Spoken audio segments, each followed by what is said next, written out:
नमस्ते, सुप्रभात। दैनिक जागरण के महत्वपूर्ण खबरों में आप सभी का स्वागत है। आज हम बात करेंगे दैनिक जागरण की कुछ महत्वपूर्ण खबरों के बारे में और साथ ही उसके एक यूपीएससी जो पिछले विगत वर्ष में पूछा गया प्रश्न है उसे भी सॉल्व करेंगे।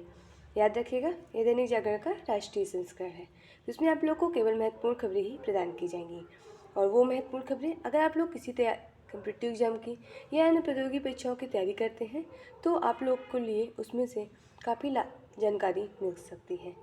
आशा करती हूँ कि आप लोग को यह जानकारी अच्छी लगे। अगर आप लोग को यह जानकारी अच्छी लगे तो कृपया चैनल को लाइक शेयर सब्सक्राइब जरूर करें। चलिए देखते हैं आज की क्या खास खबरें हैं। खबर की तरफ आगे बढ़ने से पहले हम प्रश्न को देखेंगे, उसके बाद हम खबर को एक एक करके देख लेंगे। चलिए देखते हैं आज का प्रश्न क्या है। यह प्रश्न सिविल सेवा परीक्षा विगत वर्ष 2018 का प्रश्न है, हाल ही में समाचारों में देखी गई मेरा गांव मेरी धरोहर परियोजना किस मंत्रालय की एक पहल है। विकल्प दिया हुआ है सांस्कृतिक मंत्रालय, ग्रामीण विकास मंत्रालय, पंचायती राज मंत्रालय, पर्यटन मंत्रालय। अनुरोध करती हूँ कि आप लोग इसका आंसर कमेंट बॉक्स में ज़रूर बताएंगे और अगर आप लोग के पास कोई और प्रश्न हो तो आप लोग हमसे साझा कर सकते हैं। चलिए देखते हैं आज की क्या खास खबरें, उन्हें एक करके हम देख लेते हैं। सुप्रीम कोर्ट की 5 सदस्यीय संविधान पीठ ने सरकार के फैसले को सही ठहराया। 7 दशक का दंश खत्म। ये हम बता दें आपको, जम्मू कश्मीर की बात हो रही है। आपने देखा होगा अगस्त 2019 में जम्मू कश्मीर से 370-35A धारा को हटा दिया गया था। उसके बाद कुछ लोगों को परेशानी हुई और वो सर्वोच्च अदालत चले गए, वहाँ पर याचिका दायर की और उन्होंने उसी पे आज ये फैसला आया है। जम्मू कश्मीर से 30 सितंबर तक हो चुनाव जल्द बहाल हो राज्य का दर्जा। ये हमारे सुप्रीम कोर्ट यह हमारी सर्वोच्च अदालत है। संविधान के अनुच्छेद 124 के तहत इसकी बात की गई है। इसकी स्थापना 28 जनवरी 1950 को हुई थी। इसे आप लोग जरूर याद रखिएगा।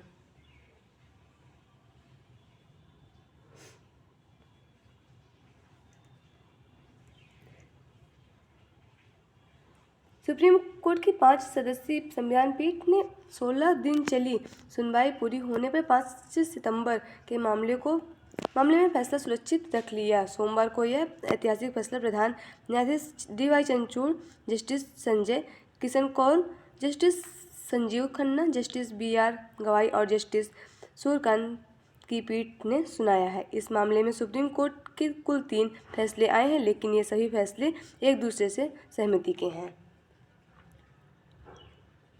2019 को जम्मू कश्मीर से अनुच्छेद 370 व अनुच्छेद 35A को समाप्त कर दिया था। सुप्रीम कोर्ट में याचिकाओं के जरिए इस चुनौती दी गई थी कि याचिकाकर्ता में जम्मू कश्मीर को 2 प्रमुख राजनीतिक दल नेशनल कॉन्फ्रेंस और PDP के नेता भी शामिल थे। और हम जानते हैं जम्मू कश्मीर को 2 भागों में बांटा गया, जम्मू कश्मीर और लद्दाख, और दोनों केंद्र शासित प्रदेश हैं। फैसले की अन्य खास बातें क्या हैं, देखिए जानते हैं। भारत के साथ विलय पत्र पर हस्ताक्षर करने के बाद जम्मू कश्मीर के पास न तो कोई वहाँ संप्रभुता शेष रही और न ही आंतरिक।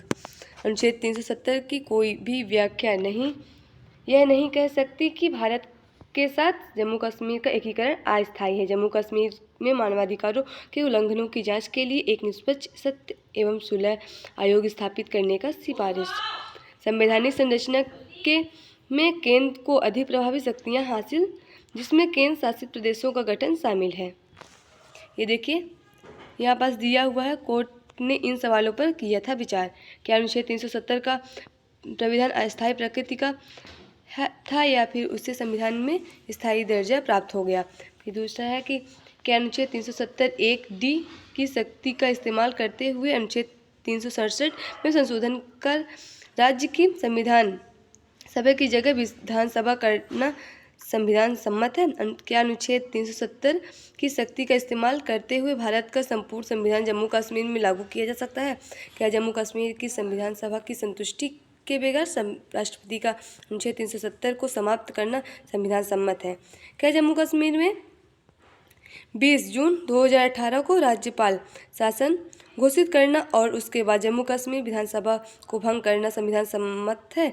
क्या जम्मू कश्मीर में राष्ट्रपति द्वारा 19 दिसंबर 2018 को अनुच्छेद 356 के तहत राष्ट्रपति शासन घोषित किया जाना संविधान की नज़र में वैध है? क्या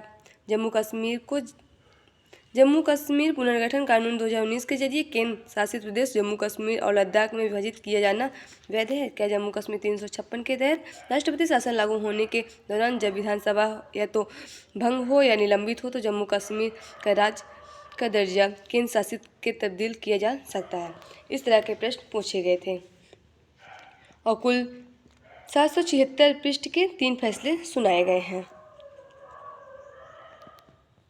मध्य प्रदेश में अब मोहन राज। हम देख रहे हैं ना, जब विधानसभा का चुनाव हुआ था तो मध्य प्रदेश में भाजपा की सरकार आई है। उज्जैन से भाजपा विधायक मोहन यादव होंगे 19वें मुख्यमंत्री। विधायक दल की बैठक में खुद का नाम सुनकर चौंक गए यादव। निवर्तमान मुख्यमंत्री शिवराज सिंह ने रखा उनके नाम का प्रस्ताव। नरेंद्र सिंह तोमर होंगे विधानसभा अध्यक्ष। जगदीश देवड़ा और राजेंद्र शुक्ल होंगे उप मुख्यमंत्री। हम बता दें उप मुख्यमंत्री का पद कोई संवैधानिक पद नहीं है। मध्य प्रदेश की बात करें, भोपाल इसकी राजधानी है। 1 नवंबर 1956 में इसे राज्य बनाया गया था। विधानसभा में 230, राज्यसभा में 11 और लोकसभा में 29 सीटें हैं। यूपी, इसकी सीमा यूपी, राजस्थान, गुजरात, महाराष्ट्र और छत्तीसगढ़ से लगती है। और मुख्यमंत्री की बात करें तो मुख्यमंत्री की नियुक्ति के लिए संविधान के अनुच्छेद 164 की प्रावधान में दिया गया है कि मुख्यमंत्री की नियुक्ति राज्यपाल करेगा।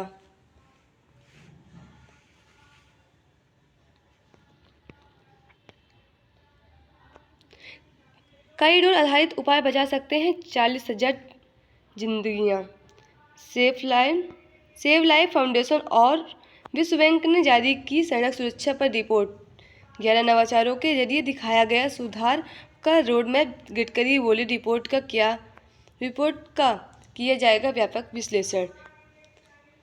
विश्व बैंक की बात करें, वर्ल्ड बैंक एक अंतर्राष्ट्रीय वित्तीय संस्थान है। स्थापना इसकी 7 जुलाई 1944 को हुई थी। हेडक्वार्टर्स का USA वाशिंगटन DC में देखने को मिलेगा। हम देख रहे हैं ना कि कितनी सड़क दुर्घटना हो रही है, उसी की में बात हो रही है कि नया नवाचार लाने की। और देख रहे हैं राष्ट्रीय राजधानी से जुड़ी खबरें हैं।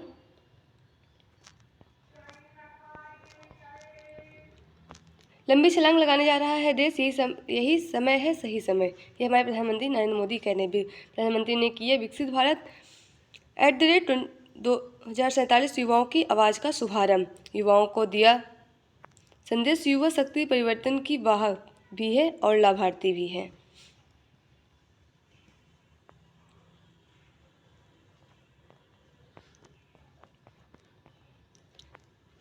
CBI FBI ने साइबर अपराध से निपटने को अधिक सहयोग कर पर चर्चा। पन्नू मामले में मजबूती के पक्ष रखे विदेश मंत्रालय रणनीति। ये हम देख रहे हैं अमेरिका जांच agency federal bureau of investigation की बात हो रही है। FBI federal bureau of investigation 26 जुलाई 1908 को इसकी स्थापना हुई थी। वाशिंगटन इसके DC में इसका मुख्यालय देखने को मिलेगा। हम देख रहे हैं जो पन्नू वाला केस हुआ था, अमेरिका का एक खालिस्तानी की हत्या हुई ना, उसी की बात हो रही है। अमेरिका ने भारत पर आरोप लगाया, उसी का। और यहाँ आप देख लीजिए राजनीति से जुड़ी खबरें मिलेंगी। मध्य प्रदेश में यादव बने मुख्यमंत्री। भाजपा ने उत्तर प्रदेश और बिहार को साधा। और देखिए आप खुशी मना रहे बचे हैं बस राजस्थान में कौन बनेगा मुख्यमंत्री, उसी की बात होगी। जब आएगा तो हम लोग देख लेंगे कि क्या होगा। और देखिए अनुच्छेद 370 पर दिए अपने फैसले पर जम्मू कश्मीर में हुए मानवाधिकार के उल्लंघन का जिक्र करते हुए जस्टिस कौल ने कहा। देखिए घटनाक्रम दिया हुआ है। 20 दिसंबर जम्मू कश्मीर में संविधान के अनुच्छेद 356 के तहत राष्ट्र शक्तियों का प्रयोग करते हुए राष्ट्रपति शासन लगाया गया। इसके बाद 3 जुलाई 2019 को इसे बढ़ा दिया गया। 5 अगस्त 2019 केंद्र ने पूर्ववर्ती राज्य जम्मू कश्मीर से अनुच्छेद 370 के प्रावधानों को निरस्त किया। 6 अगस्त 2019 अनुच्छेद 370 रद्द करने के राष्ट्रपति के आदेश को चुनौती देने वाली पहली याचिका वकील ML शर्मा द्वारा दायर की गई। बाद में वकील साकिर शब्बीर भी शामिल हो गए। 10 अगस्त 2019 नेशनल कॉन्फ्रेंस में एक याचिका दायर कर कहा कि राज्य की स्थिति में लगाए गए बदलावों ने इसके नागरिकों के अधिकारों को उसके जनादेश के बिना छीन लिया गया। 24 अगस्त 2019 में प्रेस काउंसिल ऑफ इंडिया ने कम्युनिकेशन पर प्रतिबंध लगाने के केंद्र और जम्मू कश्मीर प्रशासन के फैसले का समर्थन करते हुए सुप्रीम कोर्ट का रुख किया। 28 अगस्त 2019 सुप्रीम कोर्ट ने पत्रकारों पर लगाया गए प्रतिबंधों को हटाने के लिए कश्मीर टाइम्स के संपादक द्वारा दायर याचिका पर केंद्र व जम्मू कश्मीर प्रशासन को नोटिस जारी किया। 28 अगस्त 2019 तत्कालीन प्रधान न्यायाधीश रंजन गोसाई की अध्यक्ष वाली पीठ के मामले में 5 न्यायाधीशों की संविधान पीठ को भेजा गया था। और यहाँ देखिए कि जो 11 दिसंबर को हुआ है ऐलान। घटना सुप्रीम कोर्ट ने अनुच्छेद 370 निरस्त करने के सरकार के फैसले को बरकरार रखा। साथ ही कहा कि अगले वर्ष 30 सितंबर तक वहाँ विधानसभा चुनाव कराने के लिए कदम उठाने जाने चाहिए।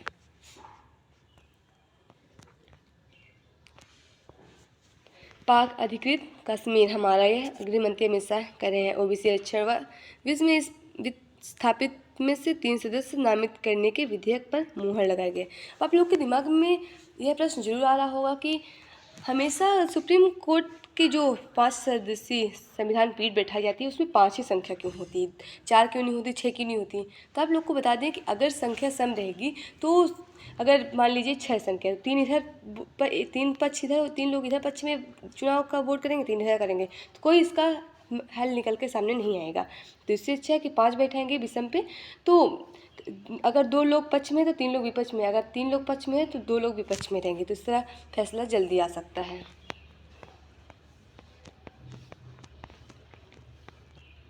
और यहाँ आप लोग को संपादकीय पाठ है। ये आप लोग के प्रीलिम्स मेंस इंटरव्यू अन्य अगर प्रतियोगी परीक्षाओं की तैयारी करें तो उसके लिए आप लोग को काफ़ी महत्वपूर्ण होगा। और ये देखिए आज का आर्टिकल है एकीकरण को बल देने वाला फैसला। ये हमारे प्रधानमंत्री नरेंद्र मोदी जी के द्वारा लिखा गया है। अनुच्छेद 370 और 35A जम्मू कश्मीर और लद्दाख के सामने बड़ी बाधा की तरह थे। इनके कारण एक राष्ट्र के लोगों के बीच दूरियां पैदा हो गई थी। सर्वोच्च न्यायालय ने अनुच्छेद 370 और 35A को निरस्त करने पर ऐतिहासिक फैसला सुनाया। उसने अपने फैसले में भारत की संप्रभुता और अखंडता को बरकरार रखा, जिससे प्रत्येक भारतीय द्वारा सदैव संजोया जाता रहेगा। लेकिन जम्मू कश्मीर का जो फैसला है ना, उसी पे उन्होंने लिखा है। गुणवत्ता के प्रति नहीं हो कोई समझौता। आमतौर पर देखा गया है कि अनेक सरकारी उच्च शिक्षण संस्थान में निजी संस्थान की तुलना में शिक्षक अपेक्षाकृत कम कक्षाएं लेते हैं। विगत दिनों बिहार में उच्च शिक्षा विभाग ने एक आदेश जारी किया। महाविद्यालय एवं विश्वविद्यालय में कार्यरत शिक्षक को प्रतिदिन कम से कम 5 कक्षाएं लेना अनिवार्य कर दिया है।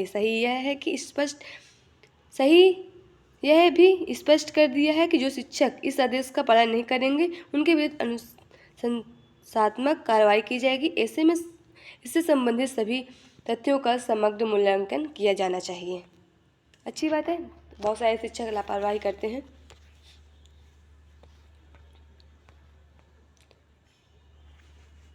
ओपीएस से राज्यों का होगा बड़ा आर्थिक नुकसान। आरबीआई ने पुरानी पेंशन योजना अपनाने को लेकर एक बार फिर राज्य सरकारों को किया आगाह। सभी राज्यों ने ओपीएस को लागू किए तो प्रदेश सरकारों पर पेंशन का बोझ 4.5 गुना बढ़ जाएगा। वर्ष 2060 तक राज्यों के बजट के सापेक्ष पेंशन पर होने वाले व्यय सालाना 0.9% अतिरिक्त बढ़ेगा। स्थिर बनी हुई है महंगाई, वित्त मंत्री सीतारमण कह रही है। ये देखें अंतर्राष्ट्रीय से जुड़ी खबरें हैं। भारत और वियतनाम ने शुरू की है सैन्य अभ्यास विनवैक्स 2023। इसे आप लोग जरूर याद करिए। राजधानी हनोई में हो रहा है, वियतनाम की राजधानी में। ये सब चीज़ें बातें आप जरूर याद करिएगा। आप लोग के लिए जो परीक्षा में कॉम्पिटिटिव एग्जाम होते हैं ना, उसमें पूछ सकता है। या आप लोग को खेल से जुड़ी खबरें मिलेंगी। भारतीय युवाओं को दिखाना होगा दम। दक्षिण अफ्रीका के विरुद्ध आज खेला जाएगा दूसरा टी20 मुकाबला। हम देख रहे हैं 10 दिसंबर को होने वाला था, लेकिन पानी बारिश होने के कारण पोस्टपोन हो गया था, जिसे आज खेला जाएगा। अगर आप लोग को आध्यात्मिक में विश्वास हो तो ये भी पढ़ लीजिएगा।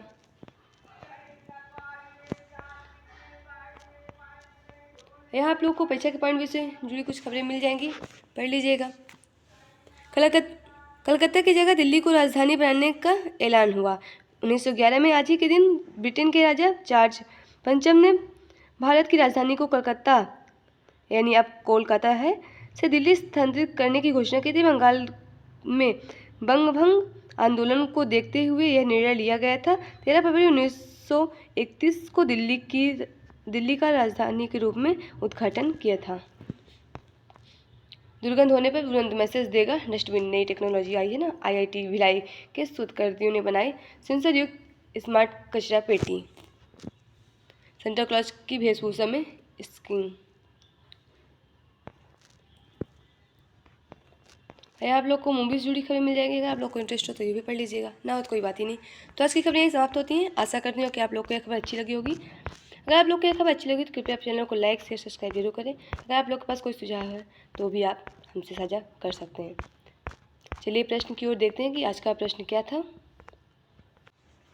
प्रश्न था, हाल ही में समाचार में देखी गई मेरा गांव मेरी धरोहर परियोजना किस मंत्रालय की एक पहल है?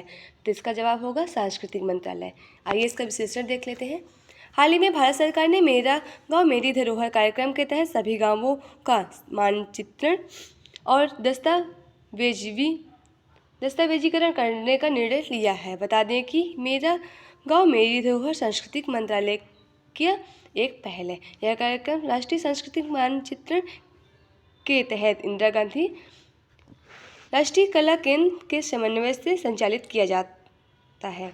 यह भारतीय गांवों के जीवन, इतिहास और लोकचार की विस्तृत जानकारी संकलित करने और इससे आभासी एवं वास्तविक समय के आगंतुक के लिए उपलब्ध कराने का प्रयास करता है। इसलिए विकल्प ए सही है।